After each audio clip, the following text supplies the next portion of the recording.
महाराष्ट्र लोकांचे मत, लोकांचा विश्वास, आमची बातमी। अमर रहे, अमर रहे, अमर रहे, मुंडे साहेब अमर रहे।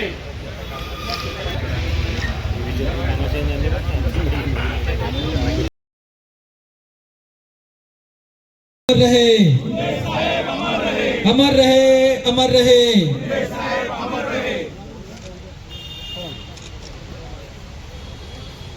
ऊर्जा खात्याचे मंत्री साहेबांसोबत भारतीय जनता पार्टीची साहेबांच्या या 12व्या कार्यक्रमास आवर्जून उपस्थित असलेले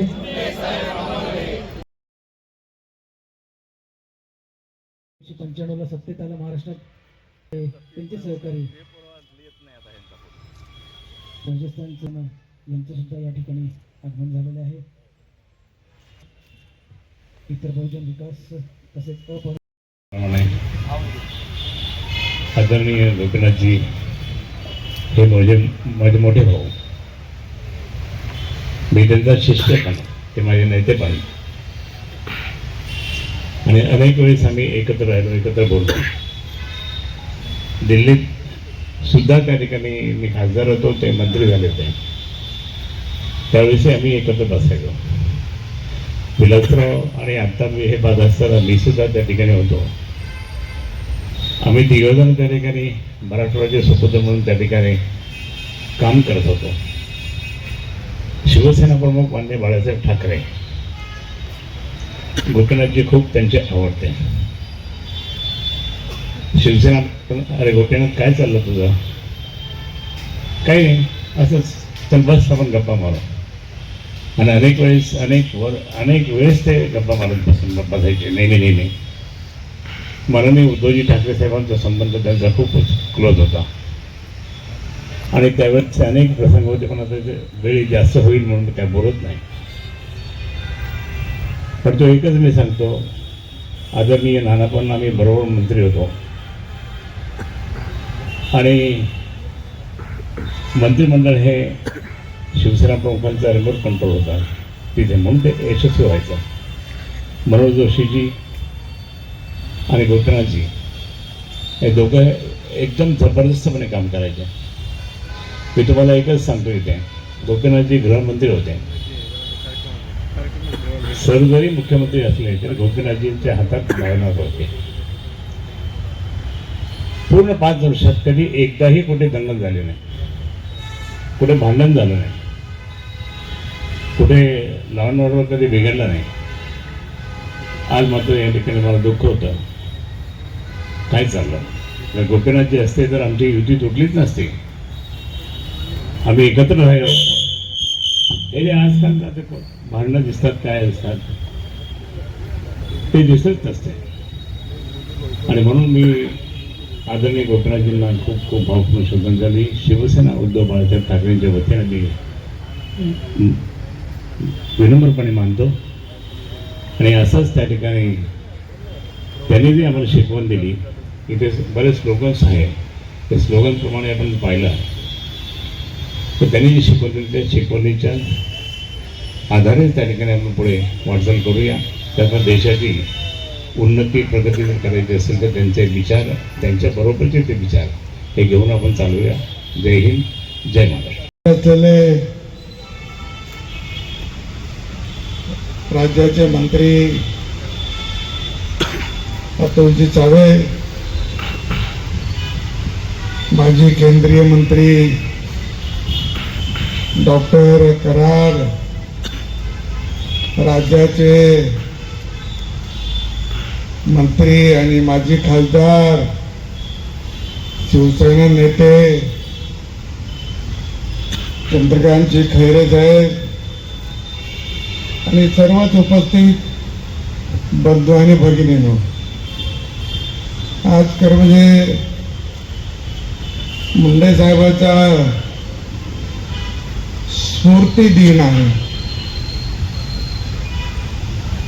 त्यांच्या आठवणीला उजाळा देण्याचा दिवस आहे। मुंडे साहेबांचं अनेकांनी त्यांची भाषणं पण ऐकली, त्यांच्या बरोबर राहिले। मी देखील त्यांच्याबरोबर 1977 सालापासून आणि पहिली जी 77ची निवडणूक होती आणीबाणी संपल्यानंतर जनता पार्टीची, आणि त्यावेळेला जालन्यातून पुंडलिक हरी दानवे उभे होते आणि त्यांच्या प्रचारासाठी, त्यांच्या व्यवस्थेसाठी मला त्या योजनेतून तिकडे पाठवलं होतं.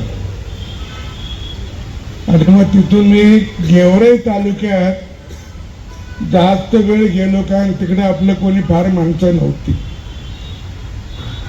परळीचे जे काही कार्यकर्ते होते, तर पंडितान असतील, पन्नालालजी जैन असतील, मुंडे तिकडे त्याच भागात त्यावेळेला होते. आणि म्हणून त्या निवडणुकीला आमची थोडी भेट झाली आणि मग प्रत्यक्ष त्याच्यानंतरच्या निवडणुकीलाही बऱ्याच वेळा भेटी झाल्या. लोकनेते गोपीनाथराव मुंडे साहेब यांच्या पुण्यस्मरणानिमित्त आज 12 वर्षानंतर सुद्धा छत्रपती संभाजीनगर शहरामध्ये सर्व जनतेच्या वतीनं, सर्व पक्षाच्या वतीनं, सर्व समाज संघटनेच्या वतीनं या ठिकाणी अभिवादनाचा कार्यक्रम आयोजित होत असतो.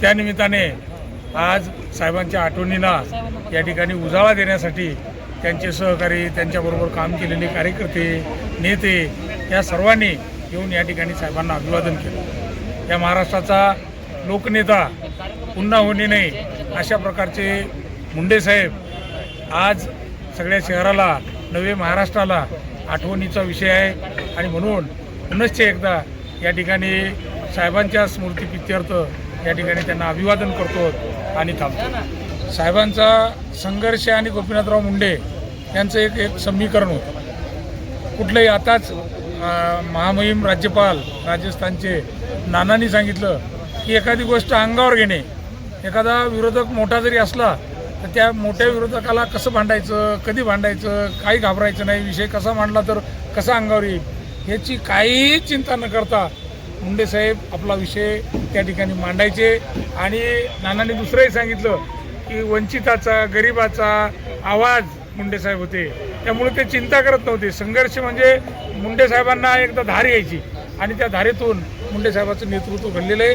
संबंध महाराष्ट्रानं आजपर्यंत बघितले. छत्रपती संभाजीनगरमध्ये स्वर्गीय मुंडे साहेबांचं स्मारक केव्हा होणार? मुंडे साहेबांच्या स्मारकाची ही जागा आपल्या सरकारने या ठिकाणी आपल्याला घोषित केलेली आहे. ती जागा सिडकोकडून स्मारकाला दिलेली आहे. आणि आता या येणाऱ्या काळामध्ये माननीय महाराष्ट्राचे मुख्यमंत्री देवेंद्र फडणवीस साहेब, या महाराष्ट्राचे मंत्री महोदय माननीय अतुलजी सावे साहेब या स्मारकाच्या बाबतीत लवकरच निर्णय घेतील आणि ते पूर्णत्वास जाण्यासाठी ते प्रयत्न करतील एवढा